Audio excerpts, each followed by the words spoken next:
This is Climate One. We often talk about the need for a just transition from a fossil fuel-based economy to one that's more sustainable and healthy. That also means supporting poorer countries as they decarbonize, develop new industries, and adapt. All these countries were colonies for hundreds of years, where labor and resources were extracted by design, not by accident. But it's not just a moral calculation. There are clear financial incentives for this shift. If we did transition the global economy in the way it needs to transition to low carbon, people friendly, nature positive, there is a $26 trillion additional gain to the economy and millions more jobs. And the reality is, we don't have a choice. In the long run, countries will not be able to grow if they do not address the climate, because the risk or the cost of climate will be so much higher. A global just transition. Up next on Climate One. I'm Greg Dalton. And I'm Ariana Brocious. A fundamental injustice of the climate crisis is that the rich countries responsible for most greenhouse gas emissions have the money to adapt, and poor countries don't. According to the United Nations Development Program, 54 countries, accounting for about half of the world's population, are carrying so much debt they can't pay for climate adaptation and mitigation on their own. And most of these same countries are in the most climate vulnerable parts of the world, which sets them up for expensive and compounding disasters. That means those in the developing world will likely need help from wealthy nations, which caused this situation, to transition to a clean energy economy. This is a thorny issue with complicated interactions between finance and international aid, economic growth and national interests, resource development, and economic justice. It's complicated. So I invited an expert to help unpack all this. Ani Dasgupta is president and CEO of the World Resources Institute. He has experience ranging from nonprofits in India to the World Bank. New analysis from the International Energy Agency shows that the richest 1% of people in the world emit 1,000 times more CO2 than the poorest 1%. Of course, we want to lift people out of poverty. But I asked Ani Dasgupta, if wealth and climate-disrupting pollution go hand in hand, how do we help people get richer without increasing emissions? That is centrally has become a justice conversation between richer countries and poorer countries, simply because historically, richer countries have produced, because they become rich by industrializing, by burning fossil fuels. It's not their fault. That was what was the norm 200 years back. But the fact is, that's how they become rich. And you go to Africa, who has produced 3% of emission out there in the atmosphere. So then naturally the question is, who should bear the brunt of paying for this right now? If an island in Fiji is going underwater because the sea level is rising, who should be paying for it? So the last time countries came together in Sharm el-Sheikh in Egypt, the biggest win was this loss and damage fund. Rich countries finally, after 30 years, acknowledging that yes, this damage that is happening that you can't recover from, if it's a village is going underwater because sea levels rise, you can't adapt to it. You have to move that village. That cost that they said yes, we agree and we should pay for it. I mean, that's just the beginning. The fund is not there, but agreement to it is a very important part, and that's true inside a country. When climate-related impacts take place, it's the poor who suffer.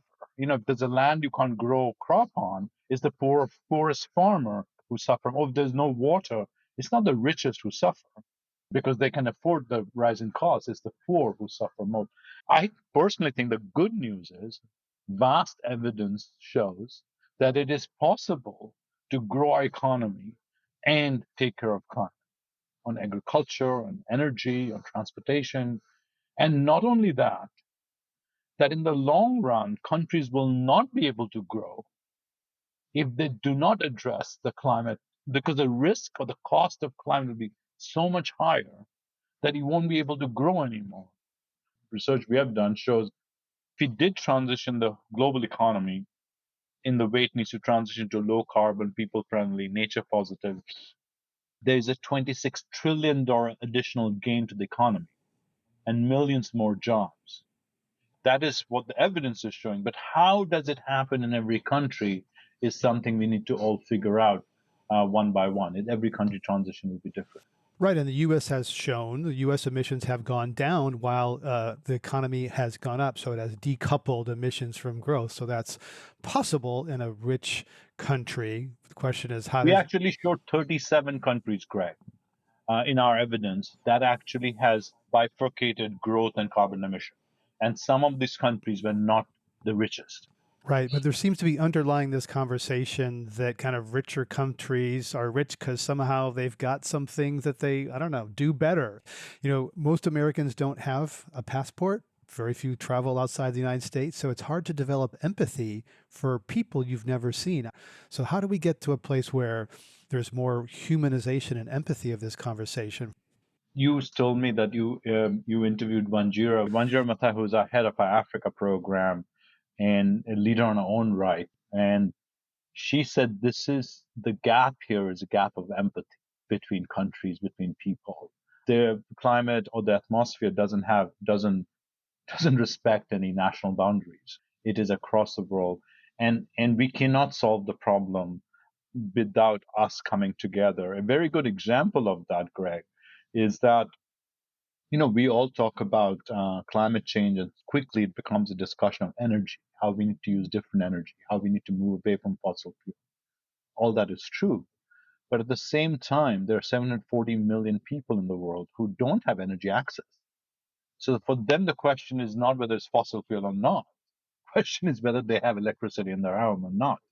Um, so we, so that is a very different problem than if you have a big car and you need an electric car. It's a very vastly different definition of the problem, and that is exactly why we need to have a global solution. Because some countries, actually, the energy demand is going up, and we need to support them so they can actually get out of poverty, produce energy, so they don't burn fossil fuel in their homes and kitchen, which causes the biggest amount of health issues for children and women, and they actually have alternate source of energy to cook, which is a basic thing. There's a vast amount of population that doesn't have access to that. Only point I'm making, Greg, is that the problem of transition looks very different from different countries, and I think empathy is absolutely needed.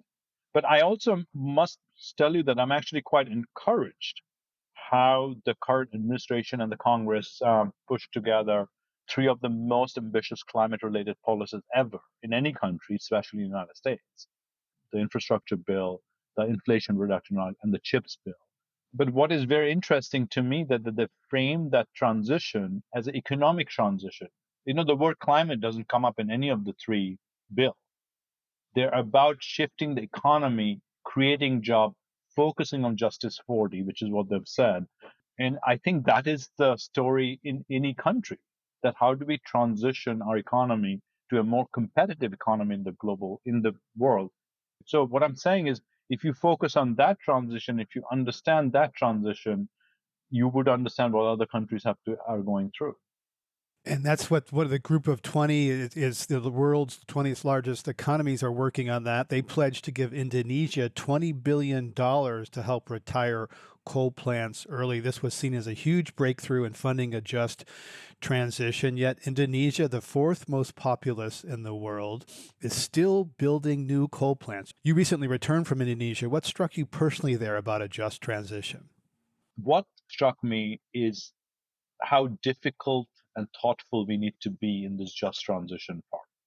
So here is a case where the government at the highest level, the president and the coordinating minister, very much pushed through a commitment to reduce their carbon emission. They are a very big coal dependent country, and to reduce coal, decommission actually coal power plant, and move towards a just transition.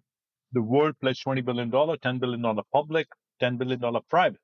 Now, the complexity of this is these power plants that are being built, they are being built because they are PLN, which is the national utility, actually has long-term contract to buy power from them. On depending on that, they actually have financing for this oil company.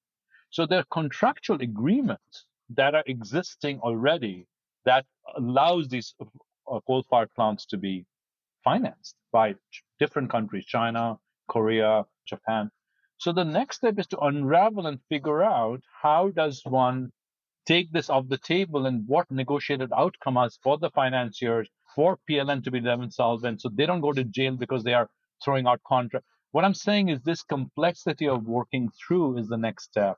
There is a political commitment, then there is the economics and the financing of these transactions that are already in the books that you can't just wish away. You actually have to work one at a time to make sure. That's one side of it, to make it viable.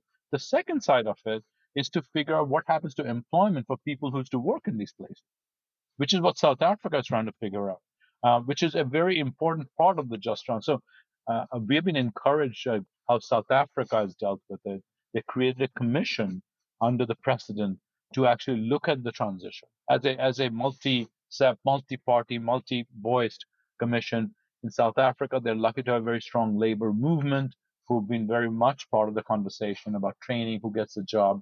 And even there, it's difficult. But I want to say other side of the just transition, which is one is to moving from one kind of energy to another. The second is to make sure people benefit from this transition and don't lose out. People who used to work in the older fossil fuel economy. And the third side is that we also make sure the nature positive part is part of the story. It's not just energy. And Indonesia has been phenomenal in the last 6 years in reducing deforestation, that they will be net sink by 2030, which is a very important and significant. They're not just focusing on the just energy transition, but also focusing on the nature part.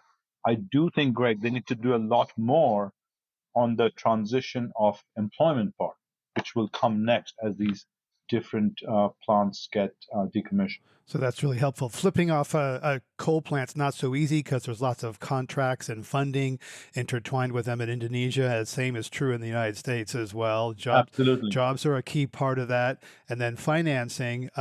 We talked about Indonesia, South Africa.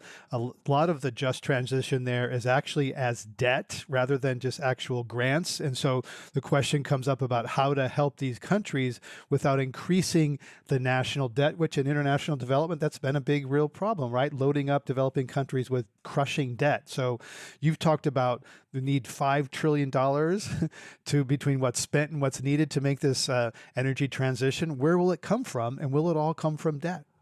So just on the $5 trillion, the $5 trillion is how much money we would need for the transition by 2030. And it is one of these numbers come from IEA, which is just the energy transition. Remember, it's not just the energy we need to transition. We need to transition agriculture, transportation, cement, steel, all the sectors. The more conservative number has come from the World Bank, which is about $1 trillion per year now. For your audience to give a sense of these, how large these numbers are compared to what the current transfers are right now from the richer countries to the poor countries to public and private sector, it's about $500 to $600 billion total if you add them up. So there is a magnitude of a $500 billion gap right now, and it's going to increase exponentially as we go. So the question is, where will that money come from? I don't want to simplify this answer, but the simple answer, because it's a complicated answer right now, public sector plays a big role in it, public finance, domestic public finance. But if you look at the global finance, Greg, the only place this amount of money can come from is actually a massive infusion of private capital into the transition because there's not enough public capital. If you add up the development banks like the World Bank and the Asian Development, there's not enough capital there. They can be very instrumental and catalytic in helping private sector move, but we need private capital flow in global south for the transition, which is not really happening at scale we need. Right. And when I was at the latest UN climate conference in Egypt and the African continent, spoke to a trade minister there who said that private capital sees investing in the global south as risky. The cost of capital is higher for countries that need it most to develop their economies. So now there is risk in developing countries. Is there also racial overtones to that? I don't know if there's a racial overtone to that. I do think people perceive risk differently for places they haven't worked in. A lot of these funds are big fiduciary funds like life insurance and things like that. They do need, predictable capital return. Your and my pension might be in these funds. But the fact is absolutely true. A project in the United States might get funded at, say, 2% or 4%, whatever the number is. It might be 10% more expensive in Nigeria and Pakistan. The same project, exactly the Right. same And project. there's also Make it, corruption risk, to be fair, right? In the countries. I think the risk people perceive are following that historically there has been political risk. Existing contracts have been thrown out by some government fiat. The rule of And that is why the in rule the of law, rule of law is, rule of law, yeah. that's why Indonesian PLN is so careful not to do that, right? For the coal one that I just mentioned, they're careful to figure out how to do it in the most negotiated way, so it doesn't look like they're not following. So that's been one big, the lack of long-term contracts. These are all long-term. There are other kind of foreign exchange risks of policy, but I do think it is possible. Places like World Bank and others, and IFC, the International Finance Corporation, which is an arm of the World Bank that focuses on private capital, can do things to decrease the risk or resume the risk of this political risk or the risk policy risk that this thing. And I think these are the kind of things need to happen. That's why the just energy transition in Indonesia is so important, because the $10 billion private capital, it's sitting next to $10 billion public capital. So that $10 billion public capital definitely could be used in a way that makes it possible and attractive for private capital to flow in this project. So, this is the best case scenario, right? When there is an associated public capital there that can provide assurances to the private capital that this risk can be reduced. Coming up, a community in South Africa navigates the decommissioning of their local coal plant and the transition to renewable energy, and what that means for local workers. If you're going to phase out the coal and you're going to close the power station that is using the coal, I'm thinking of my 9-year-old today. When she reaches my age, how is she going to survive? That's up next.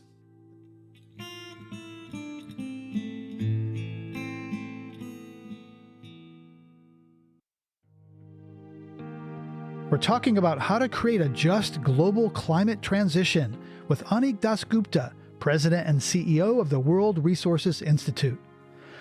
According to the International Energy Agency, the transition to a cleaner economy will create 14 million jobs by 2030.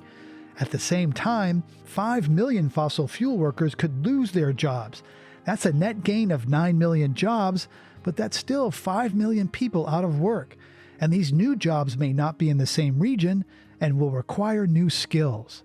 This is the crux of the just transition issue: employment, where it is, and whose employment is it.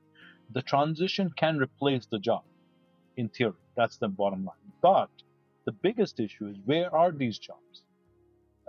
Because these jobs are not exactly where coal plants were or natural gas plants were, because there is a logic to where you can build wind energy and solar energy. There is a particular map, and that's where it is. So the labor mobility is a very big issue of justice. And I must say, I feel, and we all feel, that we have not focused enough on the specificity of employment. We say, 900 jobs, 800,000 jobs, but we need to focus on which jobs are changing, which jobs can be changed, and who needs training, where should it be located.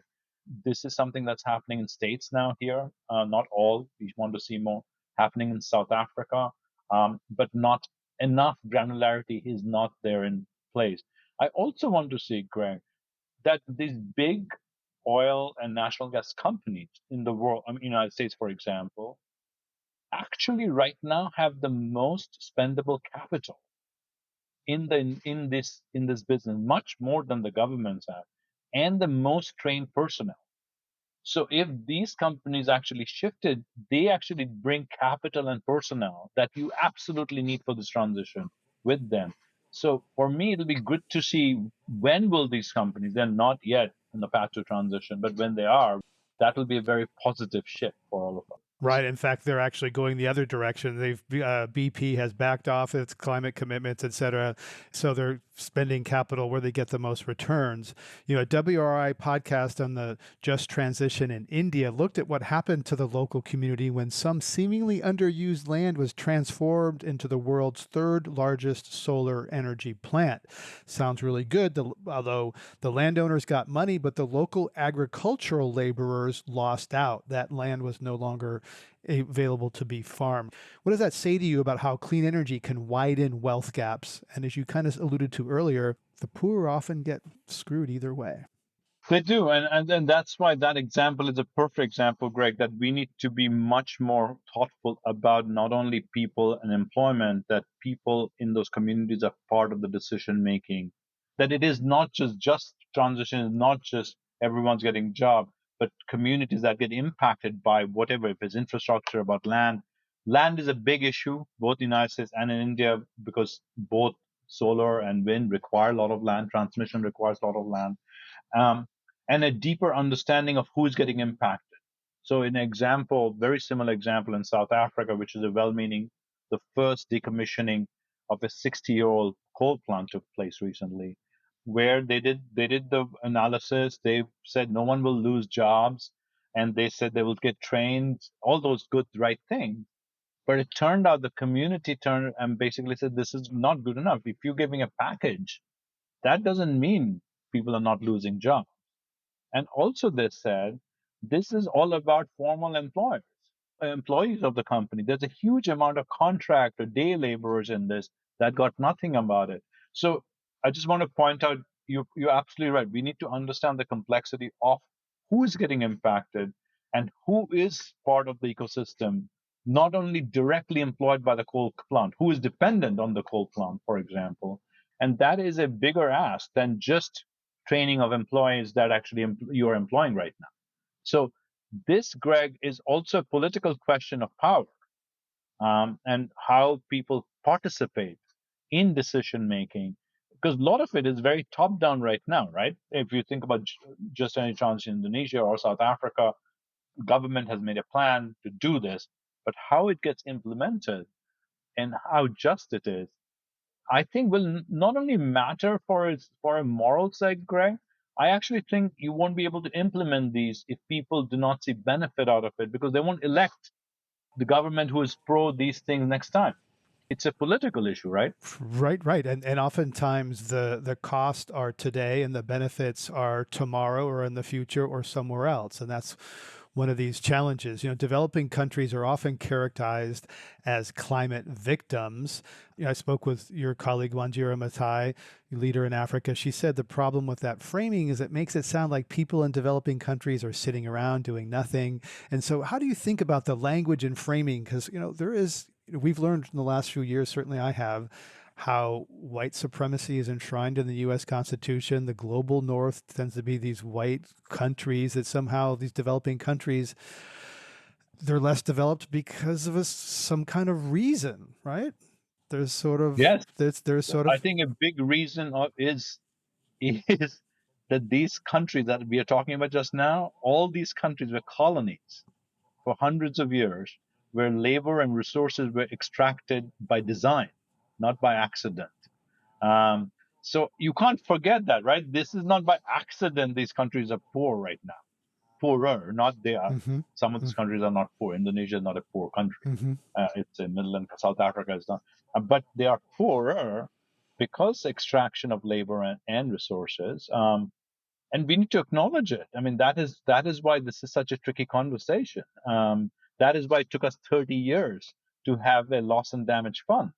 But I must say that I just came back visiting 4 countries, and let me list them: Ethiopia, Kenya, Rwanda, and then Indonesia.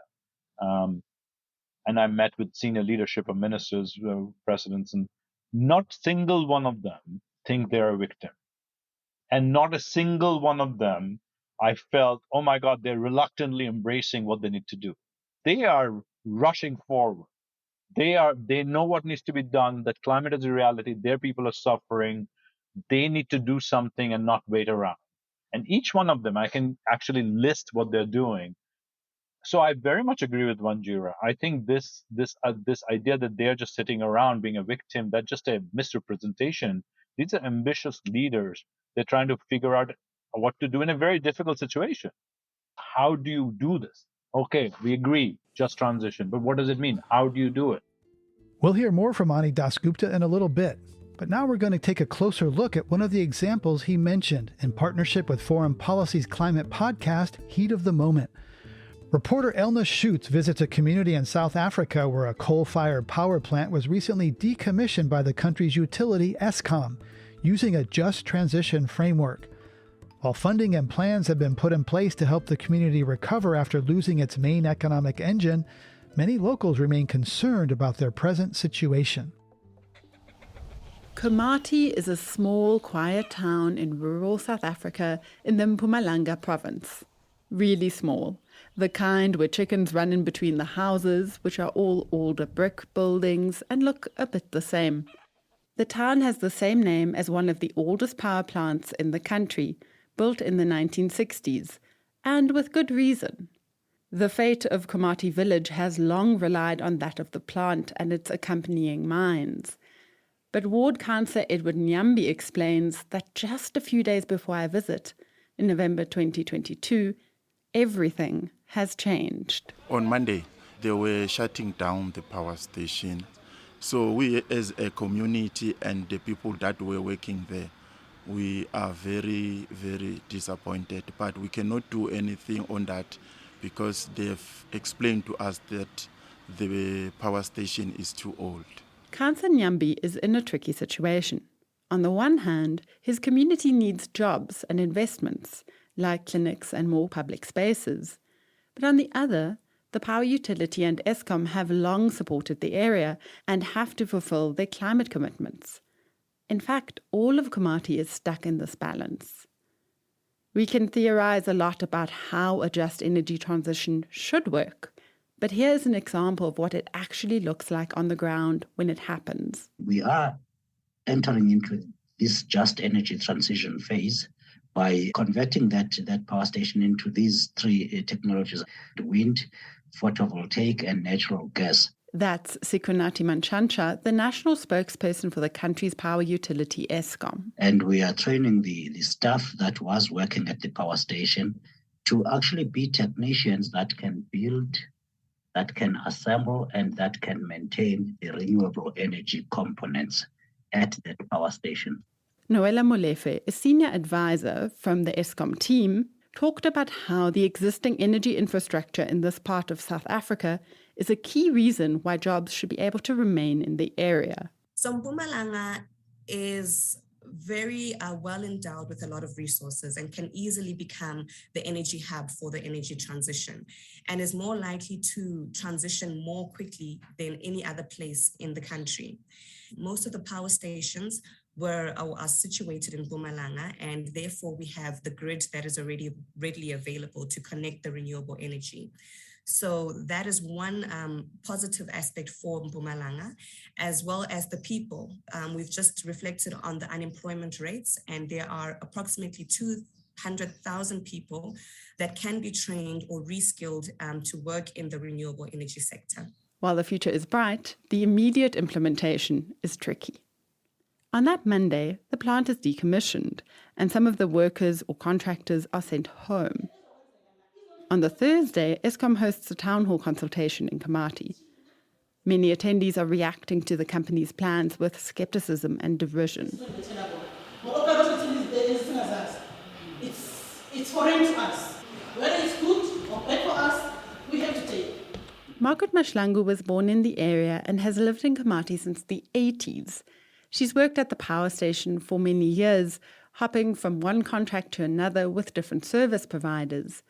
She says working for the coal plant is all she's known. I started as a general worker, which was a cleaning service, accommodations, and logistics. Her latest contract ended a few weeks ago, with no clear prospect of a new one on the horizon now that the station is decommissioned. Yeah, that is very difficult because there's nothing that you can do. So when you work, especially on contracts, it's like from hand to mouth. You cannot invest on anything.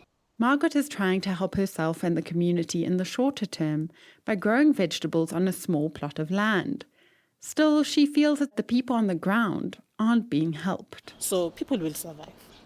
We will live with or without, even though we know that there are people who are going to benefit even more. Not even thinking about the people that on the ground, how do they survive like now? You can't just move to another place to work. This is Carlos Vilanculis. He used to be a welder at the power station. He worries about finding a new job. Yeah, the future, it's 50-50. It's like a coin. I might say we're gonna win, and I can also say we're gonna lose. So we will just wait and see. There are a lot of questions swirling around tonight, and the answers offered by the Eskom representatives seem to be doing little to assuage the concerns in the room. What did we miss? While the consultants and power utility representatives are clearly trying to come up with solutions in a difficult situation, for the community members suddenly sitting without jobs, the future is scary. Here's Margaret again. If you're going to phase out the coal and you're going to close the power station that is using the coal, I'm thinking of my 9-year-old today, that in my age, when she reaches my age, how is she going to survive? Margaret is glad there are consultations happening, but she feels they are somewhat lacking. They've consulted with the portion, a small portion of the community. And the information that was conveyed, it was never given to the community at large. But the Eskom spokesperson, Zikunati Manchancha, is more optimistic about the longer-term future. The reality, though, is you may see initially when the power stations close some job losses, but over time you start a new industry altogether.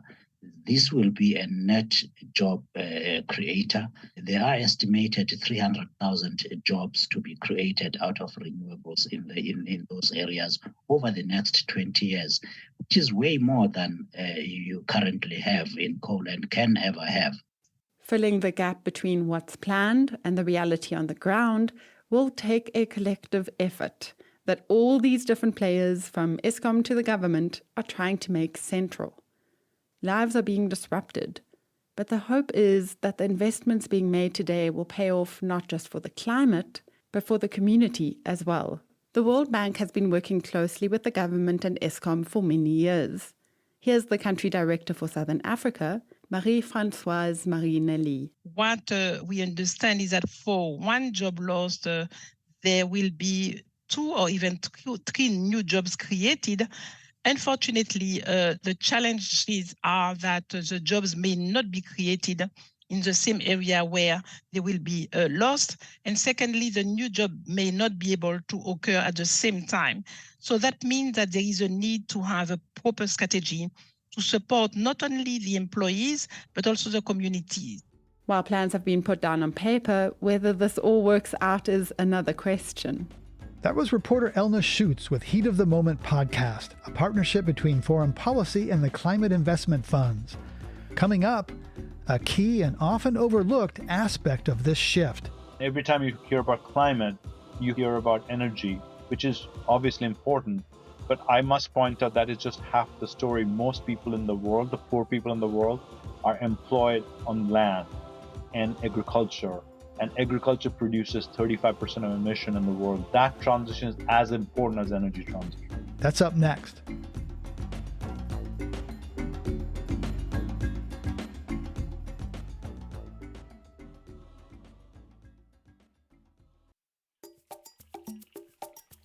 We're exploring the idea of a global and just transition, helped by our friends at the podcast Heat of the Moment, a partnership between Foreign Policy and the Climate Investment Funds.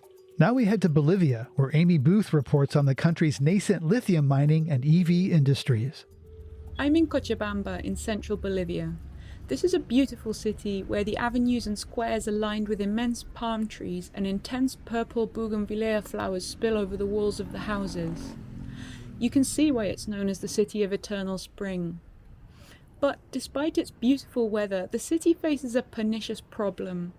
It's so polluted here that the municipal government has declared 3 Sundays a year as car-free days to clear the air. It's pretty clear why people living here might want to switch to cleaner forms of transport, but there's one problem. How are Bolivians supposed to switch away from gasoline when electric cars are so expensive?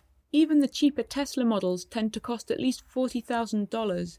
That's more than 10 times what the average Bolivian earns in a year. Then, a local businessman had an idea. Maybe the solution to Cochabamba's pollution problem didn't involve Teslas. What if there was a company that made electric cars right here in Bolivia? En América Latina, el tráfico es bastante... In Latin America, the traffic is pretty slow. For example, the average in Mexico City is 13 kilometers per hour. In Lima, it's 12 kilometers per hour. We don't need a car as fast as a Tesla. We need something that moves well in cities and is cheap at the same time. That's José Carlos Márquez, the founder and CEO of Quantum Motors, Bolivia's first car company. They came to market in 2019 and all their vehicles are electric. On a sunny weekday morning, Adriana, a Quantum employee who also owns one of the cars, drives me to the factory. The engine sounds less like a traditional car and more like some kind of spaceship. There's a driver's seat and room for 1 or 2 people in the back or a large load of shopping. It's a modest vehicle, there's no trunk, and some models struggle with hills. But for people who live in the city, it's a practical option to get to work or the market. Depending on the model, they cost between $6,000 and $8,000 new. It's still a lot of money for most Bolivians, but it's a lot cheaper than a Tesla. The factory is in a big warehouse out in the western suburbs. Near the door, teams of engineers are wiring in bright yellow and black battery packs, while further back, others hammer parts into place and spray paint the doors. In a corner, sparks fly like fireworks as the mechanic cuts pieces with an angle grinder. After a quick look around, I sat down for a chat with Eunice Muñoz, an industrial engineer at Quantum's factory. Well, right now, what we are offering is a range of 50 kilometers with a maximum speed of 50 kilometers per hour. But we are making progress already. You could say that with the new 105 amp lithium batteries we are managing a range of nearly 80 kilometers and a better speed. Muñoz just mentioned something crucial: lithium. Bolivia is home to the world's largest lithium deposits. Together with northern Argentina and Chile, it forms South America's so-called lithium triangle, a region that contains around 50 million tons of lithium resources, according to the US Geological Survey. Just under half of it, around 21 million tons, is in Bolivia, the largest known lithium deposits in the world. That's more than 4 times as much as China's reserves. A car battery requires around 8 kilos of lithium, depending on the model. The lithium is mostly around the Salar de Uyuni, the world's largest salt flat. Unlike metals such as tin and silver, it doesn't come from a mine, but rather is extracted from the brine under the surface.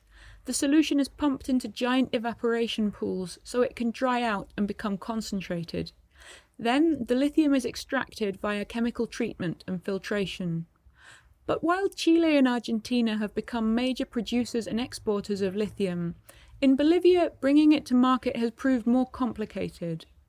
The Salar de Uyuni is in a remote part of southwestern Bolivia, where infrastructure is less developed than it is over the border in Chile. Many of the region's roads aren't paved, and there aren't many high-tension power lines either. The government is currently in the process of selecting a foreign company to partner with state lithium company Yacimientos de Litio Bolivianos, or YLB for short, to kickstart large-scale extraction and work on increasing yields. Despite these challenges, Bolivia has started to commercialize small quantities of lithium, including the production of lithium batteries. In mid-2022, Quantum began using nationally produced lithium batteries in its cars. This is José Carlos Márquez of Quantum Motors. Since Bolivia is the country with the largest reserves, we like that we are pioneers, and that at the same time we can think that we are not just going to be a raw material exporters, we're adding value, to the point that we already have a finished product. For Bolivia, Quantum is a tech sovereignty success story, showing that the country isn't limited to exporting raw materials, but are the communities nearest to Bolivia's lithium deposits seeing the benefits of what many hope is an incipient lithium boom. I travelled to the edges of the salt flats to find out. I'm on the main street of Rio Grande, about 600 kilometers from Bolivia's administrative capital of La Paz. Throughout the 80s and 90s, Rio Grande made a name for itself extracting first lime and then borax and ulexite, minerals with many industrial uses, from the deposits here just outside the village. But now there's a new gig in town. About 3 miles away, YLB has built its vast flagship lithium plant, the Planta Yipi. Some people thought that would be a turning point in the town's fortunes. Donny Ali is a lawyer and businessman who's also from Rio Grande.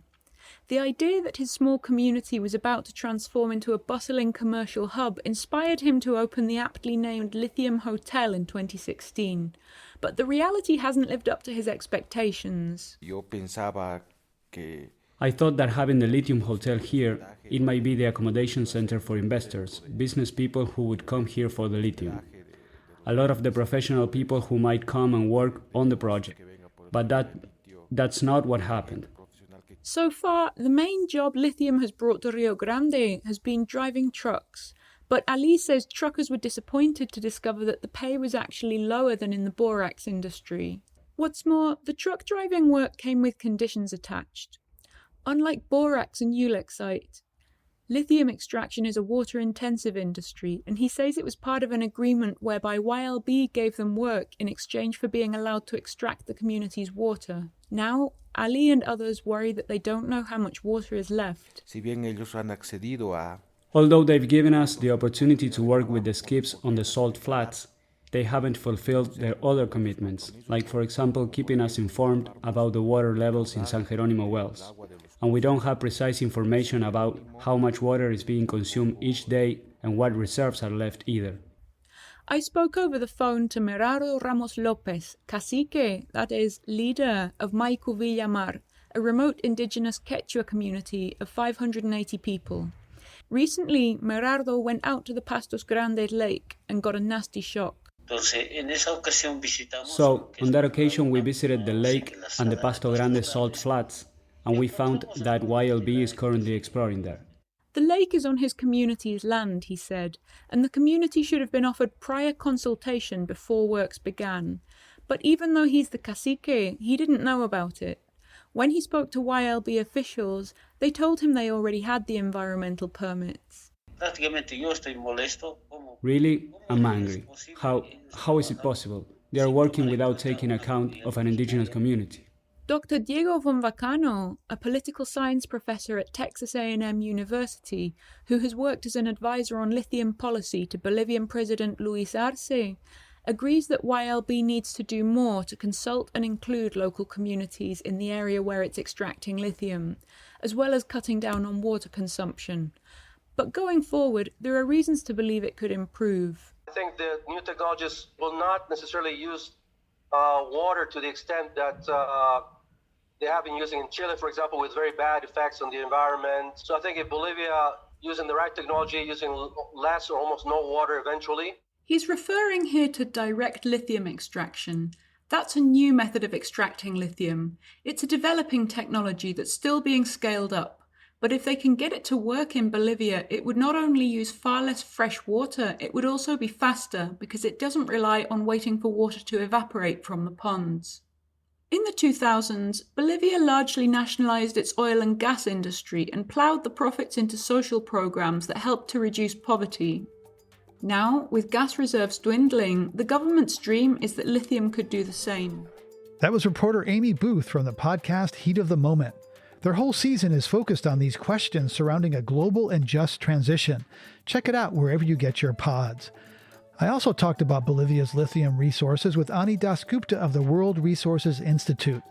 We discussed the difficulties presented by mining, a historically dirty and dangerous business, even in pursuit of materials essential to a green economy. There could be a dirty deal, but there are ways, Greg, for countries like Bolivia, countries like Democratic Republic of Congo, which has a vast cobalt resource, deposit that you need for electrification of cars. What should we be doing? We should be helping these countries to develop as safe a mining practice as possible, and not only that, as much of the value added. So what happened in cobalt in DRC? They get mined, and the whole Often ore. by children. Yes, terrible labor practices. They actually get ore and shipped to another country to get processed. All the value-added jobs are not in DRC.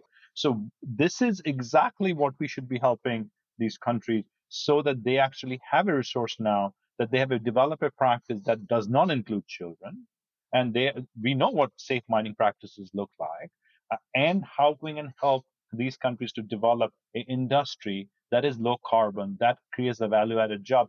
Because these countries, we have to recognize Democratic Republic of Congo, for example, because it's close to my heart, because I've met with a lot of people. I was in Rwanda, they all came, is a country that is at, I think, $550 per capita income, right? And a huge colonial legacy there from King Leopold. Terrible, terrible.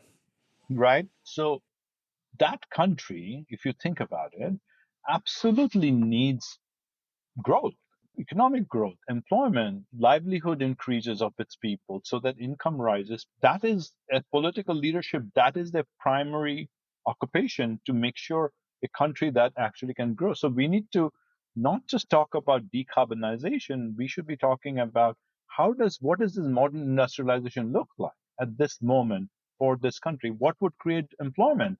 What will be green, nature positive, that can protect the absolute treasure of tropical forests that the Congo Basin has? A lot of it is in DRC. So what's an example of a model that is a just transition? Where's a case study that you say this country or this locality got it right? What's the shining model? I don't think there's a country that then in the global south I can say. I do think there are examples of what could it look like. I'll give you one very specific example that's very fresh in my mind.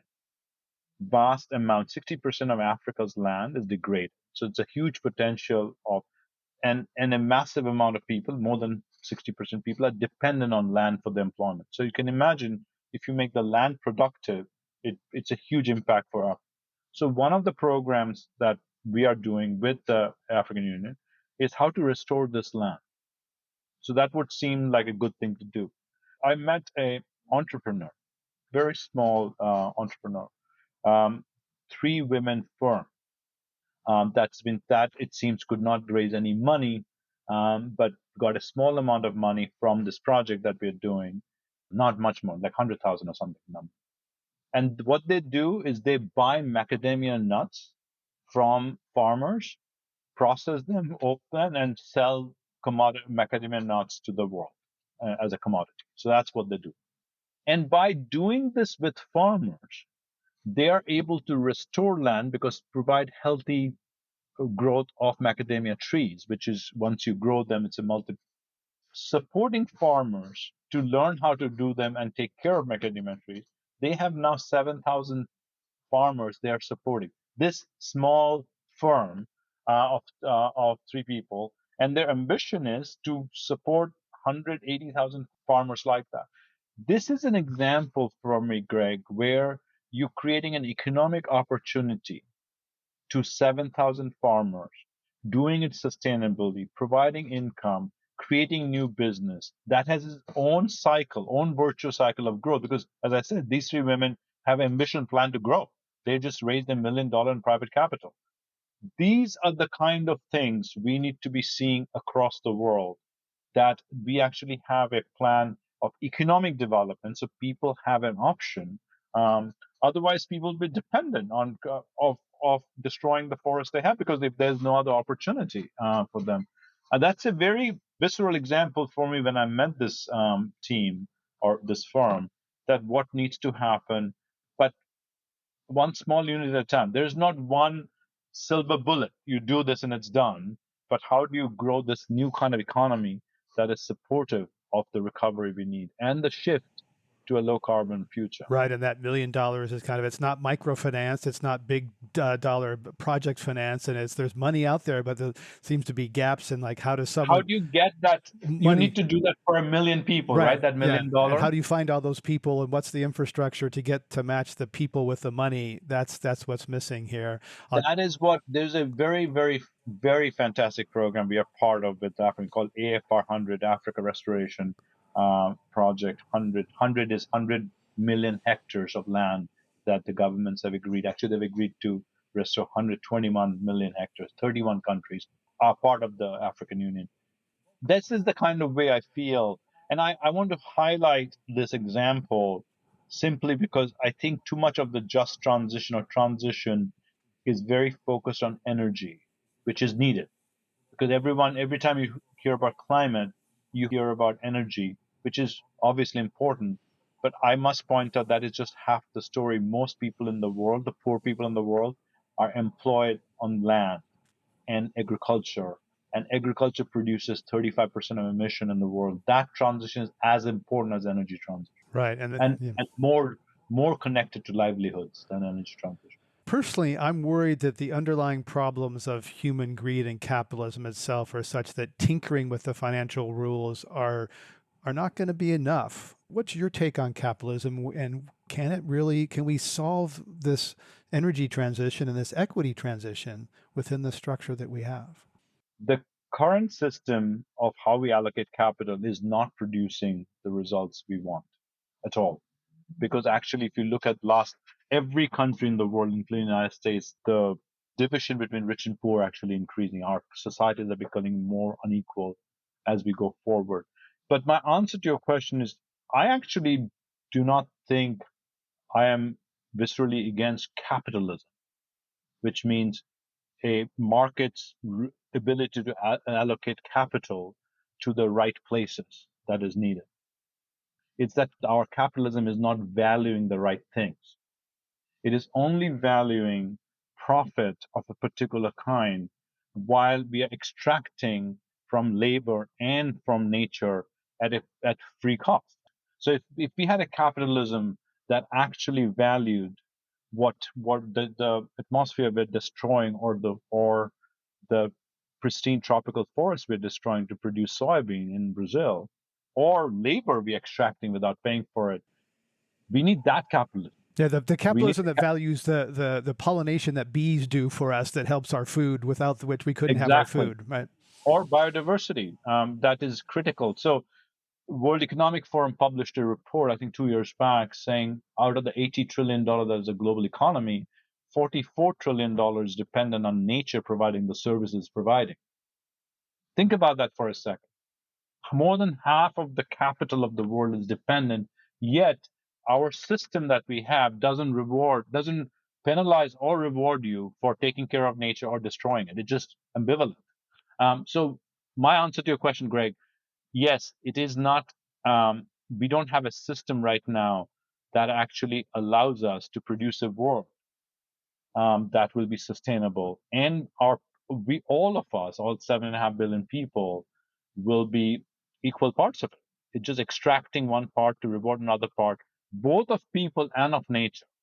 And we have to have a system that doesn't do that. You have a book coming out in the fall called The New Global Possible: 7 Reasons to be Optimistic About the Planet. What's your personal number one? My personal number one, that's why it's called 7, Greg. I'm asking you to pick your favorite child. My favorite child is our ability. If you look, the book is about looking backwards and seeing the mountains we have climbed, that things we have done to get us here. We don't realize it. We take it for granted that the UNFCCC exists, or we can actually count carbon. And so the book is about that we actually have done difficult things as a society, as a human race. We need to do more difficult things. My optimism about the book is about coming together and solving problems. So my biggest, can I get 2? Sure. Okay. My biggest is our ability as a world to come together to solve problems. When Ukraine war took place, every article in the world said how the world is going to fragment. and we will have regionalism. Remember China and Saudi Arabia buying oil, selling oil and not in dollars and all this. However, by the end of the year, in December, the world came together in Montreal for the biodiversity conference. Every country actually came together and signed up to an ambitious outcome that we didn't expect. It was even more ambitious than we expected of 30. The fact that in a year, that was a really difficult year of distress, war, inflation, that countries could come together and see the higher good, the bigger beyond us that the world needs. It gives me hope that we can come together. Ani Dasgupta is President and CEO of the World Resources Institute. Thank you so much for sharing your insights and your travels with us. Thank you, Greg. Thank you for having me. On this Climate One, we've been talking about the complexities of a global transition to a healthier and more equitable future. Climate One's empowering conversations connect all aspects of the climate emergency. Talking about climate can be difficult, sometimes awkward, and it's critical to address the transitions we need to make in all parts of society. Please help us get people talking more about climate by giving us a rating or review. You can do it right now on your device. You can also help by sending a link to this episode to a friend. By sharing, you can help people have their own deeper, meaningful climate conversations. Brad Marshland is our senior producer. Our managing director is Jenny Park. Our producers and audio editors are Ariana Brocious and Austin Colon. Megan Basilia is our production manager. Wency Shada is our development manager. Our theme music was composed by George Young. Gloria Duffy is CEO of the Commonwealth Club of California, the nonprofit and nonpartisan forum where our program originates. I'm Greg Dalton.